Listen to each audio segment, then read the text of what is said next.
merupakan upaya modernisasi dan penyesuaian terhadap kebutuhan zaman dan perkembangan teknologi yang mengubah pola kejahatan. Seusai revisi KUHP disahkan DPR, perdebatan pun merebak. Kalangan pejabat dan pemerintah menganggap revisi ini merupakan fondasi baru untuk mempercepat penanganan perkara, serta memperjelas pedoman bagi penyidik, jaksa, dan hakim, sekaligus menjawab tuntutan kompleksitas kejahatan modern yang membutuhkan teknik penyidikan lebih canggih. Sebaliknya, kelompok penolak menilai sejumlah pasal memberi kewenangan berlebih kepada penyidik tanpa kontrol yang memadai. Kekhawatiran itu terutama terkait penggunaan upaya paksa, mulai dari penangkapan, penahanan, penggeledahan, hingga penyitaan yang dinilai rawan disalahgunakan. Dalam dialog di program Sapa Indonesia Pagi 19 November, Maidina Rahmawati, Deputi Direktur Institute for Criminal Justice Reform (ICJR), mengkritik potensi pelemahan mekanisme pra-peradilan yang selama ini menjadi instrumen penting bagi warga untuk menguji legalitas tindakan aparat. Bahwa isu krusial yang paling besar dari ada revisi KUHP adalah soal judicial scrutiny, adalah soal izin upaya paksa harus datang dari otoritas pengadilan. Kenapa pengadilan? Karena ini sejalan dengan trias politika gitu. Yang bisa mengoreksi tindakan eksekutif, polisi, jaksa itu harusnya adalah lembaga yudikatif di pengadilan. Yang bisa mengoreksi tindakan eksekutif, polisi, jaksa itu harusnya adalah lembaga yudikatif di pengadilan. Pengadilan harus mendapatkan izin terlebih dahulu ketika aparat penegak hukum mau melakukan upaya paksa, mau menahan, mau menangkap, mau menyita, menggeledah dan lain sebagainya, itu harus dengan izin pengadilan.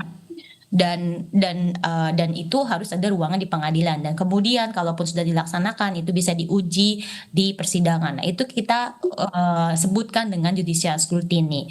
Nah, tapi ternyata dalam proses pembahasannya itu nggak mudah untuk masuk gitu. Bahkan akhirnya yang paling krusial di draft KUHP 2025 ini, penangkapan dan penahanan tetap tidak dengan izin pengadilan. Jadi polisi sendiri yang bisa menentukan bisa menangkap atau tidak, kemudian bisa meneruskan ke penahanan.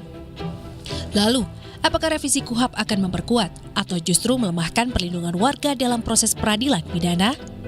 Telaah terhadap pasal-pasal yang memberi ruang lebih besar bagi tindakan paksa menunjukkan potensi ketidakseimbangan antara kewenangan aparat dan kontrol yudisial. Tampaknya memang kuncinya bahwa setiap upaya paksa, apa itu? Upaya paksa kan sekarang ada melebar. Tidak hanya pada pasal terkait upaya paksa penahanan penggeledahan, tapi upaya paksa penangkapan. Ini memang agak kayaknya Mbak Medina, polisi agak gampang gitu. Karena posisi cepat atau posisi biasa. Sehingga diambil yang dilakukan dengan posisi cepat. Karena asal kecepatan. Jadi konsep due process of law dan krem-krem model ini kayaknya masih penegak hukum masih bimbang untuk meloloskan pada due process of law. Yang dipikirkan Mbak Madiana itu betul-betul due process of law. Tapi dalam hal keadaan tertentu tampaknya negara belum siap ini. Setelah revisi KUHP disahkan, masyarakat memegang peran dalam memastikan penerapannya berjalan transparan dan akuntabel. Pemantauan implementasi KUHP baru dilakukan agar warga memahami hak dasarnya saat berhadapan dengan aparat. Organisasi masyarakat sipil juga dapat memperkuat advokasi lewat laporan pemantauan, uji materi, pendidikan hukum bagi kelompok rentan, serta pendampingan yang membantu warga mengakses haknya selama proses penyidikan hingga peradilan. Bahwa kita punya sistem yang mensalahartikan restoratif justice. Restoratif justice itu kan idenya adalah penguatan hak korban, pertemuan antara pelaku dan korban, sehingga dia menghasilkan upaya penyelesaian yang sifatnya pemulihan, tidak serta-merta hasilnya penghentian perkara. Nah, tapi kemudian di Indonesia itu disalahartikan menjadi penghentian perkara. Penghentian perkara yang diperkenalkan di RKUHP bahkan bisa dilaksanakan di tahapan penyelidikan. Padahal kalau kita tahu penyelidikan itu terbatas. Jadi ada kerancuan sebenarnya teknis restoratif justice di penyelidikan itu seperti apa. Tapi dari itu semua yang kami tekankan dari awal gitu ya, bahwa kalau tindak pidana belum terkonfirmasi, ini baru laporan, polisi masih mengkaji apakah siapa yang benar siapa yang salah, bagaimana duduk perkaranya, harusnya tidak bisa diselesaikan, apalagi dengan dalih namanya restoratif justice. Gitu. Konsep hukum acara yang paling krusial adalah terhadap upaya paksa. Upaya paksa itu upaya memaksa. Dengan demikian sebagai bentuk upaya paksa ini harus ada suatu kepastian hukum. dengan kewenangan yang dilakukan oleh seorang penegak hukum. Tadi Mbak Madiana itu penangkapan, penahanan, pemblokiran dan sebagainya. Harus ada suatu kejelasan. Karena ini akan menjadikan tanda petik ya, tarik ulur.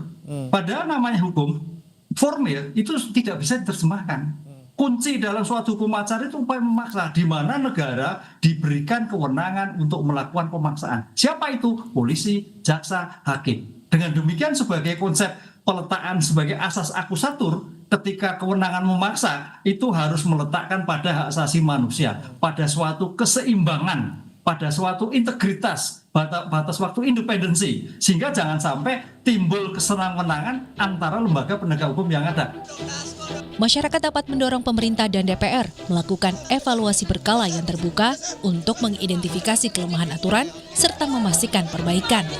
Dengan begitu, revisi KUHP tidak berhenti sebagai produk legislasi, tetapi menjadi landasan bagi pembenahan dalam sistem peradilan pidana di Indonesia.